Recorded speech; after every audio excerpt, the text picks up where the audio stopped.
The grand hall of the Federation's starship, Eternal Glory, buzzed with anticipation. Today marked a historic occasion, the integration ceremony of humanity, the newest species to join the Galactic Federation. The massive chamber, designed to accommodate representatives of all 37 spacefaring civilizations, gleamed with polished metals and glowed with soft ambient lighting that adjusted automatically to the visual comfort of each species present. Commander Fleet Zorn Thal stood near the main entrance, his posture rigid and imposing. Standing at 8 feet tall, his blue-mottled skin stretched over a powerful frame, all 4 of his eyes scanning the approaching human delegation with poorly concealed disdain. As the highest-ranking military officer present and a member of the esteemed Greyer species, known throughout the galaxy for their martial prowess, he considered it his duty to evaluate these newcomers. "Monkeys," he muttered under his breath to Lieutenant Krell, his aide who stood dutifully at his side. "They look so fragile in those ridiculous white uniforms." "The Council insisted we treat them with full diplomatic protocol, Commander," Krell replied quietly. "Protocol, yes. Respect is earned." Zorn Thal straightened his ceremonial armor, adorned with medals from a dozen campaigns. "I've reviewed their technological status. Barely a century of space travel. Their ships are primitive, their weapons rudimentary. I fail to see what they offer the Federation." The human delegation moved through the hall with measured steps. At their head walked Admiral Janet Maxwell, her silver-streaked hair pulled into a tight bun, her white uniform adorned with modest insignia that seemed almost plain compared to the elaborate decorations of other species. Behind her followed a mix of officials and a small group of young cadets from Earth's Defense Academy, their faces a mosaic of Earth's diverse ethnicities, all looking somewhat out of place, yet determined to represent their planet with dignity. Zorn Thal's lips curled slightly. The inclusion of cadets, trainees, struck him as presumptuous. In Greyer culture, one did not bring larvae to meetings of warriors. As protocol dictated, he stepped forward to greet the human delegation before the formal ceremony began. Admiral Maxwell met his gaze steadily. "Commander Thal, on behalf of Earth's United Defense Force, we extend our gratitude for this welcome," she said, her voice carrying a natural authority that momentarily surprised the Greyer commander. "Admiral Maxwell," he responded with a slight incline of his head, less than protocol suggested, but more than his instincts wanted to give. "The Federation welcomes Earth, though I must admit curiosity as to why you've brought."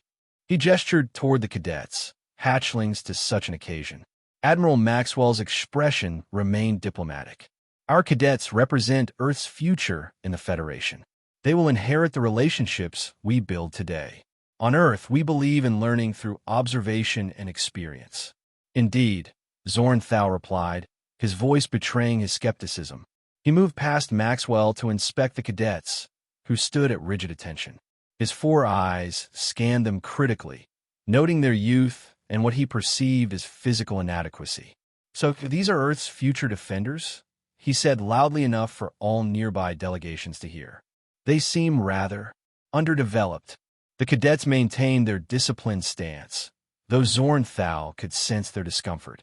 He stopped before a young man with dark skin and black hair cut close to the scalp. Something about this cadet's calm demeanor irritated him further. He addressed the cadet directly. "What is your designation?"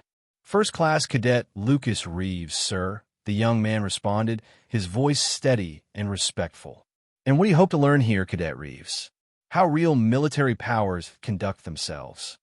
Reeves maintained perfect eye contact, something few non-Greyers dared with the intimidating commander. "I hope to learn how diverse species with different strengths can contribute to a stronger whole, Commander. Earth comes to learn and to contribute." Zorn Thal circled the cadet slowly. "Contribute? With what?" "Your species is the least advanced in this hall by several centuries." "Not all contributions are technological, Commander," Reeves replied. "Sometimes a fresh perspective has value." "A fresh perspective," Zorn Thal repeated with a derisive chuckle that rattled in his throat. "Tell me, young hatchling, What perspective could your primitive species possibly offer beings who mastered interstellar travel when your ancestors were still discovering fire? Admiral Maxwell stepped forward. Commander, perhaps. Zorn Thal raised a hand to silence her, his attention fixed on Reeves. No, I wish to hear the larvae's answer. Reeves remained composed, though those close enough could see a slight tightening around his eyes. With respect, Commander, I was instructed not to engage in pointless debates. I'm here to observe and learn. The hall fell silent. Even aliens unfamiliar with human expressions recognized the tension. The dismissal, though politely phrased, was unmistakable. Zorn Thal's mottled skin darkened with rage. In his long career, no subordinate, and certainly no untested youth, had ever dared to dismiss him so casually. The insult struck at the core of grayer honor. Pointless, he growled, looming over Reeves. You call the assessment of a fleet commander pointless. Before anyone could intervene, Zorn Thal's hand lashed out in a blur of motion, striking Reeves across the face with enough force to send most beings to the floor. The crack echoed through the hall, followed by gasps from multiple delegations. But Reeves did not fall. The cadet's head had turned with the impact, a thin trickle of blood emerging from the corner of his mouth, but his feet remained planted, his posture unwavering. Slowly, with a deliberation that somehow seemed more frightening than any outburst, Reeves turned his face back toward the commander. And then he smiled. It wasn't a smile of diplomacy or forced politeness. It was the smile of a predator who has spotted vulnerable prey. A smile that hadn't evolved on Earth for social niceties, but for the hunt. A primal expression that predated civilization. Poor move, Commander, Reeves said softly, almost intimately. What happened next occurred so quickly that many observers couldn't follow the sequence of events. Reeves' hand shot out, grasping Zorn Thal's wrist with such sudden force that the commander's eyes widened in shock.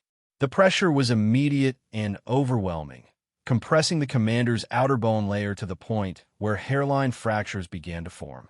In a swift, controlled motion, Reeves twisted the captured limb, forcing the much larger alien to his knees with a howl of pain that no grayer warrior had ever willingly released in public. Federation security officers started forward, but Admiral Maxwell raised her hand. Stand down, she ordered with quiet authority. This is a personal matter. On his knees, Zorn Thal struggled against the human's grip, but each movement only increased the excruciating pressure. His exoskeletal wrist was cracking audibly now, threatening to shatter completely. The pain was blinding, overwhelming his formidable military training. Please, he gasped. All pretense of superiority evaporated in the face of this incomprehensible strength. Release me. Reeves leaned down slightly, his voice pitched for the commander alone, though, in the silence his words carried. 3 seconds. It took you 3 seconds to go from arrogance to begging. That might be a new record. The entire hall had frozen in astonishment. Representatives of dozens of species stared in disbelief at the spectacle of one of the Federation's most decorated commanders kneeling before a human cadet half his size. Your intelligence reports seem incomplete, Commander, Reeves continued conversationally, maintaining the agonizing hold. Earth has relatively high gravity by galactic standards. It shapes those who evolve there. Makes us resilient. Zorn Thal could barely focus through the pain, but the human's words penetrated his consciousness. I personally grew up in a mining colony on Ganymede, Reeves added. Artificial gravity set to 1.5 Earth standard to keep the equipment optimally functional. Does wonderful things for bone density and muscle development. Admiral Maxwell stepped forward. Cadet Reeves, release the commander. Instantly, Reeves complied, stepping back to perfect attention as though nothing unusual had occurred. Zorn Thal remained on his knees for a moment, cradling his injured wrist, his pride damaged far more severely than his body. Admiral Maxwell extended her hand to the fallen commander. After a moment of resistance, his pride warring with practicality, Zorn Thal accepted the assistance and rose unsteadily to his feet. Commander Thal, Maxwell said formally, loud enough for all to hear. Humanity comes to the Federation in peace and with respect. We expect the same in return. We are not seeking special treatment, merely equal standing. Zornthal, still struggling to comprehend what had happened, managed a stiff nod. Equal standing, he repeated, the words tasting strange in his mouth. His gaze drifted back to Reeves, who stood impassively at attention, showing no sign of triumph or aggression. It was not just the strength that disturbed him. It was the control. The human could have easily shattered his wrist, but had calculated the precise amount of force needed to subdue without permanent damage. Such restraint indicated not just physical power, but discipline and training that he had not expected. The realization was uncomfortable. Perhaps humans were not merely equal to other species in the Federation. Perhaps, in some respects, they were superior. In his private quarters, Zornthal paced restlessly, his injured wrist now encased in a regenerative brace. The incident in the ceremony hall had been quickly contained, the official proceedings continuing with strained politeness, but the commander knew the damage was done. By now, word would be spreading throughout the ship, perhaps throughout the entire Federation. Lieutenant Krell, he barked at his aide who stood nervously by the door. I want every file we have on humans. Not the sanitized diplomatic briefings, everything. Physiological assessments, military capabilities, cultural analyses. Everything. Yes, Commander, Krell replied, quickly transmitting the request through his neural interface. Within moments, data began flowing to the room's holographic display. Zornthal's 4 eyes scanned the information rapidly, his expression darkening. This can't be accurate, he muttered. It is, sir, Krell confirmed. The Science Council has verified the data. The average human possesses approximately 3 times the physical strength of an average grayer, with significantly greater endurance and healing capacity. Their sensory capabilities are mixed, inferior visual range, but superior pattern recognition, moderate auditory sensitivity, but excellent spatial awareness. And this was deemed acceptable for Federation membership. Zornthal demanded. The assessment concluded that their technological inferiority would balance these physical advantages, Krell explained, and they showed no expansionist tendencies despite their capabilities. Zornthal rubbed his healing wrist unconsciously. And Cadet Reeves? Krell hesitated. He's not a standard human, sir. He's gravity-adapted, a genetic modification for those born in high-gravity environments. His physical capabilities exceed normal human parameters by a significant margin. So I discovered, Zornthal said dryly. And no one thought to include this in the briefing materials? It wasn't considered militarily relevant, sir, Krell admitted, given humanity's limited interstellar presence. Zornthal stared at his aide in disbelief. A species with natural strength that could overcome most Federation races, with modified members potentially stronger than any known sentient species, wasn't considered militarily relevant. The diplomatic assessment focused on their peaceful intentions and willingness to integrate. Enough, Zornthal cut him off. He turned back to the displays, studying the data more carefully. Despite his lingering anger and humiliation, professional curiosity was taking over. There was something fascinating about this species that had evolved such physical capabilities, yet showed such restraint. Arrange a private meeting, he decided abruptly. Cadet Reeves and Admiral Maxwell. Tomorrow, first shift. Krell looked startled. Sir, are you certain that's wise after today's incident? It is precisely because of today's incident that we need this meeting, Zornthal replied. I misjudged the situation badly. That is unacceptable for a fleet commander. As Krell left to arrange the meeting, Zornthal continued studying the human files. The more he read, the more his initial disdain gave way to a grudging respect.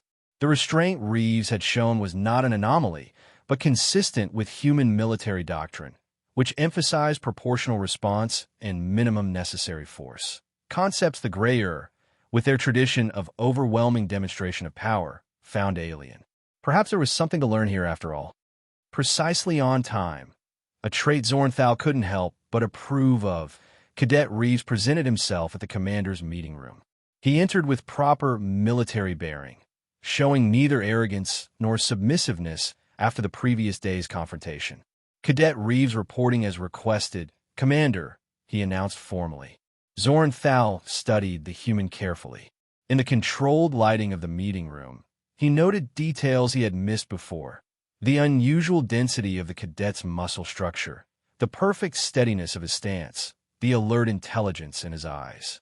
"Sit," Zornthal ordered, gesturing to a chair adjusted for human physiology. When Reeves had complied, the commander took his own seat. "I miscalculated yesterday," Zornthal stated without preamble. "I based my assessment on incomplete information and personal bias. That was unprofessional." If Reeves was surprised by this admission, he didn't show it. "Thank you, Commander. For my part, I should apologize for my reaction. It was instinctive rather than considered." "Instinctive?" Zornthal's brow ridge rose. "You instinctively subdued a superior officer? On Earth, striking a subordinate is considered deeply dishonorable," Reeves explained. "My response was conditioned. We're trained to react proportionally to physical aggression." "I see," Zornthal said, finding himself intrigued rather than offended. "So your response was not personal, but procedural." "Yes, sir. Though I should have better adapted to Federation protocols." The door chimed, and Admiral Maxwell entered, nodding respectfully to Zornthal before taking a seat beside Reeves. "Admiral," Zornthal acknowledged. "Thank you for agreeing to this meeting." "Commander Thal," she replied evenly. "I appreciate the opportunity to move forward constructively." Zornthal leaned forward, placing his hands flat on the table. "I requested this meeting because I wish to better understand humanity's place in the Federation. Specifically, given the physical capabilities your species possesses, capabilities I experience firsthand, why join rather than conquer?" Maxwell and Reeves exchanged a brief glance before the Admiral replied. "Commander, humanity's goal isn't conquest. Our history has seen too much of that already." "Explain," Zornthal prompted, genuinely curious. Maxwell's expression grew solemn. "Our final global war employed nuclear and biological weapons. 2 billion lives lost. Those who survived swore never again, which led to the formation of Earth's United Alliance with the express purpose of peaceful cooperation. Many species have wars," Zornthal observed. "Few emerge with such a dramatic shift in philosophy. Perhaps we're simply faster learners," Maxwell suggested with a hint of sharpness. "We joined the Federation for protection and knowledge exchange, but also to contribute our perspective and abilities." "And you, Cadet?" Zornthal turned to Reeves. "What drives you personally?" Reeves considered the question before answering. "Curiosity, sir. The desire to learn and to help connect humanity with the rest of the galaxy. We have much to offer each other." Zornthal was about to respond when an urgent alert blared throughout the ship. A moment later, his communication implant activated. "Commander," came the voice of the security chief, "we have an unauthorized ship breach. Unknown vessel has forcibly docked and deployed boarders in Section 7. Communications in that sector are down." Zornthal rose immediately. "Lock down all sensitive areas. Full security response. I'm on my way." He glanced at Maxwell and Reeves. "Admiral, please return to your delegation's quarters for safety. This meeting will have to continue later." "What's happening?" Maxwell demanded, already on her feet. "Likely a raid," Zornthal replied tersely. "Section 7 houses several research laboratories." "We can help," Reeves offered immediately.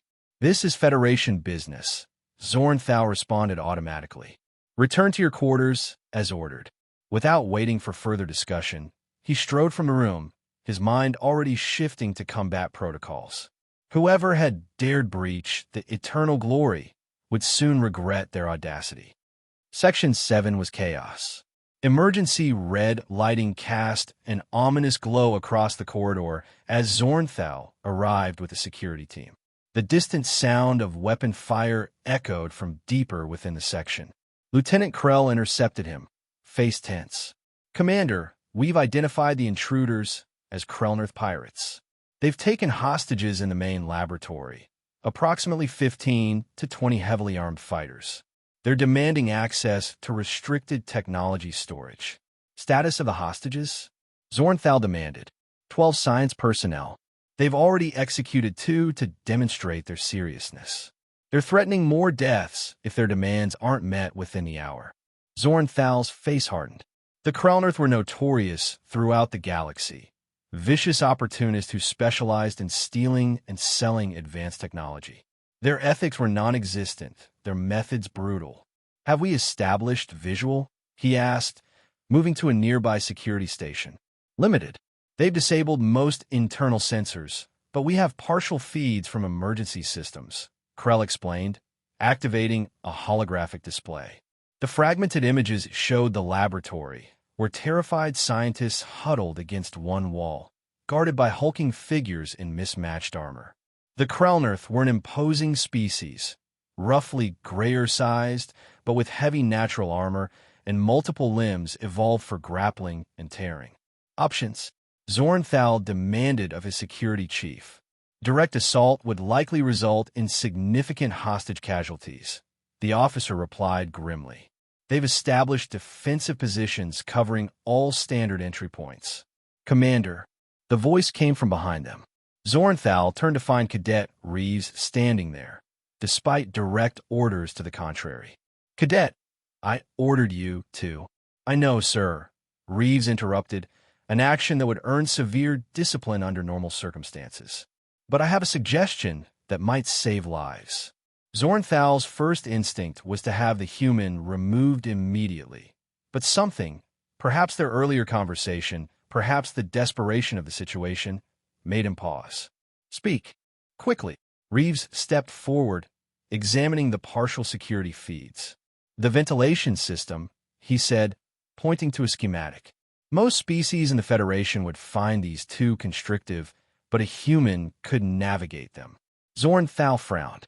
You're proposing to enter alone? Yes, sir. I can create a distraction from within while your forces breach from multiple points simultaneously. The pirates will be caught between 2 threats, dividing their attention and reducing risk to the hostages. That's suicide, Lieutenant Krell objected. Reeves shook his head. Not for someone with my modifications. I can handle the Krellnerth in close quarters. Zornthal studied the human carefully. Why would you risk yourself for Federation scientists you don't know? Because they're innocent people, Reeves replied simply. And because this is what the Federation should stand for, different species using their unique abilities to protect each other. There was no guile in the cadet's expression, no hint of ulterior motive that Zornthal could detect. Just the steady resolve of a warrior willing to risk himself for principles. Very well, Zornthal decided. But we coordinate precisely. You create your distraction, and we breach on my signal. Not before. Reeves nodded. I can access the ventilation system 3 junctions from here. Give me 5 minutes to get into position. Zornthal turned to his security teams. Prepare for simultaneous breach from 3 positions. On my command only. As Reeves moved to leave, Zornthal stopped him with a gesture. Cadet, why are you doing this? Reeves paused. To prove we belong here, Commander. Not just as members, but as protectors of the Federation. With that, he was gone, moving with a speed and purpose that left the grayer officers staring after him. Commander, can we trust him? Krell asked quietly. We're about to find out, Zornthal replied. Exactly 5 minutes later, a tremendous crash sounded from within the laboratory, followed by shouts of alarm and the distinctive discharge of energy weapons. The security feeds, limited as they were, showed sudden movement and confusion. All teams, breach now. Zornthal commanded. The security forces blew entry points at 3 locations simultaneously, flooding into the laboratory with precision born of countless drills. Zornthal led the central team, weapon ready as they pushed through the smoke and debris. The scene that greeted them was one of controlled chaos. Reeves moved among the Krellnerth with impossible speed, seeming to anticipate their attacks before they occurred. The human wasn't using any weapon. He didn't need to. He used the pirates' own momentum against them, redirecting their attacks into each other. striking pressure points with devastating accuracy and moving constantly to prevent them from coordinating. 3 Krellnerth already lay unconscious or disabled on the floor. The others were trying to regroup, several turning their weapons toward the new threat posed by Zornthal's teams. The fighting was intense but brief. Caught between Reeves and the Federation forces, most of the pirates quickly realized their position was untenable. Some threw down their weapons while others fought desperately to the end. Zornthal advanced with his team, taking down 2 Krellnerth with precise shots. As the smoke cleared, he spotted Reeves at the far end of the laboratory, where a massive Krellnerth, clearly the leader, had grabbed a female scientist, pressing a vibroblade to her throat. "Stop right there," the pirate leader roared, his multiple eyes darting between Reeves and the Federation forces. "One more step, and she dies." Reeves froze instantly. Across the room, their eyes met, and Zornthal saw the cadet give an almost imperceptible nod. Understanding immediately, the commander raised his hand. "All units hold position," he ordered. The laboratory fell into tense silence. The pirate leader began backing toward a side exit, dragging the terrified scientist with him. "Smart move," the Krellnerth growled. "Now you gotta let me reach my ship with this hostage, or—" He never finished the sentence. In the split second his attention wavered, Reeves moved with blinding speed. The human's hand shot out, catching the pirate's wrist and twisting the knife away. In one fluid motion, Reeves separated the hostage from her captor and forced the massive alien to his knees, arm twisted painfully behind his back, the exact position Zornthal had found himself in the day before. "History does have a way of repeating itself," Reeves remarked casually, maintaining the hold with seeming effortlessness despite the Krellnerth's struggles. Seeing their leader subdued, the remaining pirates surrendered, dropping their weapons as Federation security personnel moved in to secure them. Zornthal approached Reeves, who still held the pirate leader immobilized. "Excellent work, Cadet," he said genuinely impressed. "Our medical team will attend to the hostages immediately." Reeves nodded, his face showing the first signs of exertion. "What would you like me to do with this one, Commander?" "Security will take him now." Zornthal gestured, and 2 officers moved forward to apply restraints to the Krellnerth leader. Only when the pirate was securely in custody did Reeves release his hold. The cadet straightened, his uniform torn in several places, but otherwise appearing remarkably unharmed. "I apologize for disobeying your direct order to return to quarters, Commander," Reeves said formally. "I accept whatever disciplinary action you deem appropriate." Zornthal studied the human thoughtfully. The anger he might have felt at such insubordination had been replaced by something else, a growing respect. "Given the circumstances and the lives saved, I believe we can consider this an exceptional situation," he decided. "No disciplinary action will be recorded." Relief flickered briefly across Reeves' face. "Thank you, sir." As the medical teams rushed in and security began processing the captured pirates, Zornthal found himself reevaluating everything he thought he knew about humans, and about this cadet in particular. 2 days later, the integration ceremony concluded successfully. The Krellnerth pirates were in custody, awaiting trial for their crimes. The Eternal Glory had resumed its normal operations, though with heightened security. Zornthal stood on an observation deck, gazing out at the blue-green sphere of Earth below. The planet looked deceptively peaceful from this distance, beautiful but unremarkable among the countless worlds the commander had seen in his career. "Not what you expected, is it?" Admiral Maxwell's voice came from behind him. Zornthal turned to find the human admiral approaching. "Earth? It's aesthetically pleasing, but no, not what I expected given the capabilities of its inhabitants." Maxwell joined him at the viewport. "We're full of surprises." "So, I've discovered," Zornthal replied. After a moment of contemplation, he continued, "Admiral, I wish to make a formal request." "Go on." "I would like Cadet Reeves to be temporarily assigned to my command for specialized training." Maxwell's eyebrows rose slightly. "That's unexpected. May I ask why?" Zornthal turned fully to face her. "What I witnessed in that laboratory wasn't just physical ability. It was judgment, tactical awareness, and precise application of force. Reeves has shown himself to be a warrior who fights not for conquest, but for protection. Both the Grayer and the Federation could benefit from such perspective. Maxwell considered this carefully. And what would Reeves gain from this arrangement? Experience with Federation protocols, tactical training beyond Earth capabilities, and the opportunity to serve as a living bridge between our cultures, Zornthal replied. I believe the exchange would be mutually beneficial. This is a significant change in your position from 2 days ago, Commander, Maxwell observed. Yes, Zornthal acknowledged without hesitation. I was wrong. I base my assessment on prejudice rather than fact. A commander who cannot adapt to new information is a danger to those under his protection. Maxwell's expression softened slightly. I'll need assurances about his safety and authority within your command structure. He would serve as my direct adjutant, with appropriate rank and protections, Zornthal assured her. After a long moment, Maxwell nodded. I'll approve it, pending Reeves' consent. I won't order him to accept. I wouldn't expect you to, Zornthal replied. Thank you, Admiral. As Maxwell departed, Zornthal turned back to the viewport, reflecting on how dramatically his perspective had changed in such a short time. Perhaps that was the true strength of the Federation, not the military might of any one species, but the capacity to learn from each other and grow stronger together. Reeves presented himself in Zornthal's office the following day, now wearing a modified uniform that bore the insignia of both Earth's Defense Force and the Federation fleet. Cadet Reeves reporting as ordered. Commander, he announced, standing at attention. Lieutenant Reeves, Zornthal corrected. Your temporary rank while serving as my adjutant. Please sit.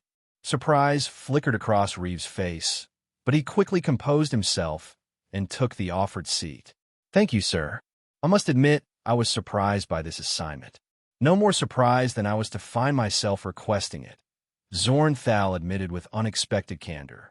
But recent events have made me reconsider many things. May I ask why you specifically requested me? Reeves asked. Zornthal leaned back in his chair, studying the human. Because you taught me something valuable, Lieutenant. Strength without wisdom is meaningless, and restraint requires more courage than aggression. These are lessons the Grayer could benefit from. Reeves nodded thoughtfully. And what will I learn from the Grayer? Discipline, strategy, and the traditions that have kept the Federation stable for centuries, Zornthal replied. This will be a cultural exchange as much as a military posting. I look forward to it, Commander, Reeves said with genuine enthusiasm, though I hope we can avoid further physical demonstrations. For the first time since their meeting, Zornthal's face creased in what might have been a smile. I believe that would be preferable for both of us. As Reeves departed to begin his new duties, Zornthal reflected on the strange turn of events.